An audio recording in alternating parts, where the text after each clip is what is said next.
Hello everybody! Today we would like to show you the idea of how to arrange the kitchen notebook for recording of your favorite recipes. Over time we have accumulated notes with the recipes and we want to organize everything in one book. Also I left blank pages and later could add new recipes. In my version I used old notepad which helped in sizing the paper inside of the new book and removing the old cover layer to use the cardboard for the base. I didn't want to recover it with the paper, I wanted to use fabric to create a more interesting look. To do this I approached all shreds, pieces of tape and fabric. Putting the fabric on top of the cardboard cover makes it easier to determine where you want the fabric positioned.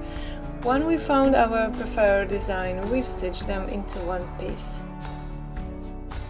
Now we need to adjust the cardboard cover pieces into the position we need and fasten them together with the book spine. In this project for fabric I used a hot glue. It's important that the book is closed and the fold points are not folded and diverge and don't deform the notebook. It's good to walk over it with an iron for a smoother surface, as that will help the making of the book. Also for texture I put an additional layer of polyethylene foam. This will give the cover a little volume to my notebook and make it more comfortable to hold. And after fixing all pieces of fabric to smooth out the irregularities, I used the iron again.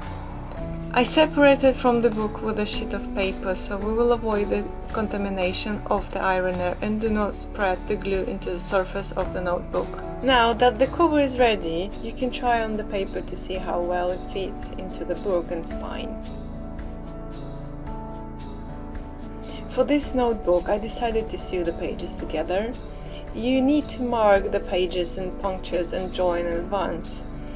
In the process I made several mistakes and changed everything over again several times. I also wanted to add a few pockets because I like to keep blanks and magazine clippings. When the page is stitched together, all that remains is only to glue everything together and leave it for some time under pressure until it's completely dried out. I made a small mistake. I did not lay out an additional layer of paper in order to avoid blots. As you can see, there are streaks on the cover. Later I wanted to add a small design to the front cover of the book. For the kitchen I took the subject of kitchen equipment and settled on choosing a kettle. I used thermoplastic in the oven at 150 degrees for 20 minutes. Depending on the plastic, the time and temperature needed could change. When the teapot hardened, I covered it with the gold acrylic paint and glued it with the hot glue to the book. The recipe book is now ready.